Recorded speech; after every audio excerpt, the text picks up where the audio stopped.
কালকে ছিল বিশ্বকর্মা পুজো, আর ঠিক পুজোর পরই হঠাৎ যে আমাদের বাড়িতে এত অতিথি হাজির হবে ভাবতেই পারিনি। একজন দুজন নয়, পুরো 5 জন এসেছিলেন প্রসাদ খেতে। আর শিংগুলো এত বড় বড় ছিল যে আমি তো ভয়ে তার ধারে কাছেই যাইনি, আর কাকি তো ভয়তেই দৌড় দিয়েছে।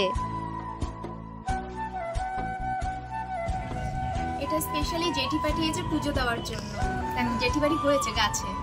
আমাদের দোকান ঘরে ছোটখাটো একটা পুজোর আয়োজন করা হয়েছিল। তখনও ব্রাহ্মণ আসেননি, আমি ফল কেটে সব সাজিয়ে রাখছিলাম।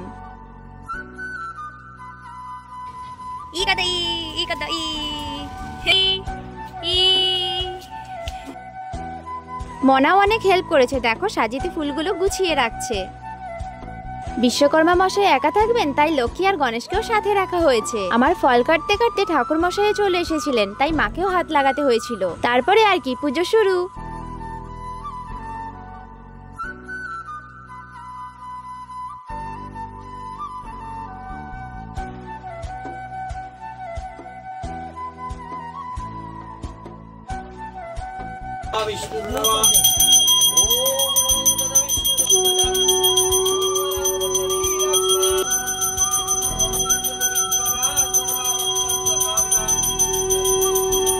বাবা এত সুন্দর শঙ্খ বাজায় যা আমিও পারি না।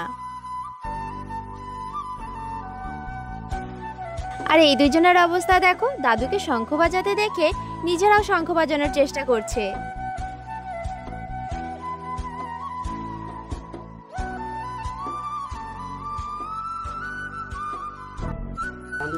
হ্যালো আবার বলো হ্যালো হ্যালো বলো।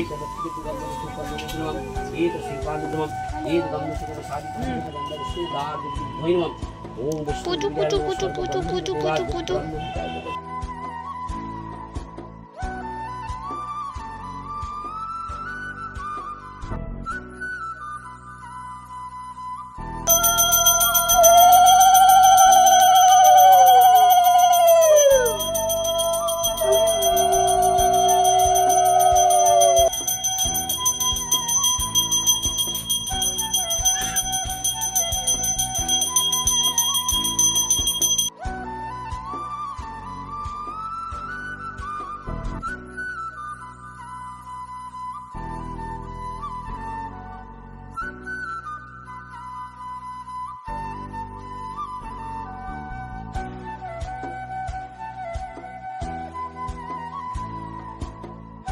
যজ্ঞ শেষে ছোট থেকে বড় সবাই মিলে অঞ্জলি দিলাম।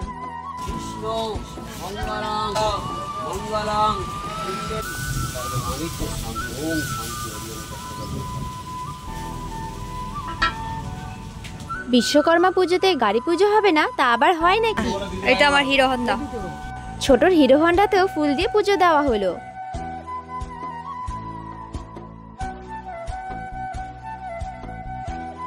সারাটা দিন আমরা এইভাবে মজা করতে করতে দিনটা পার করেছি।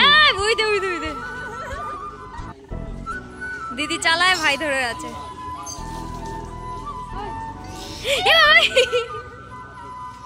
বাড়িতে পুজো বা অনুষ্ঠান যাই থাকুক না কেন, সবাই একসাথে থাকলে খুব ভালো লাগে আর আনন্দও হয় প্রচুর।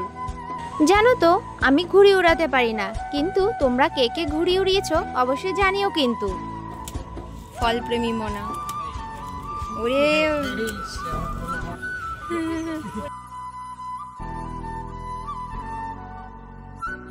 সারা সকাল অপেক্ষা করার পর এখন প্রসাদ খাওয়ার পালা। আমার বাবার হাতের চাল প্রসাদ মাখা তো পুরো অমৃতের সমান। তুই চলছিস?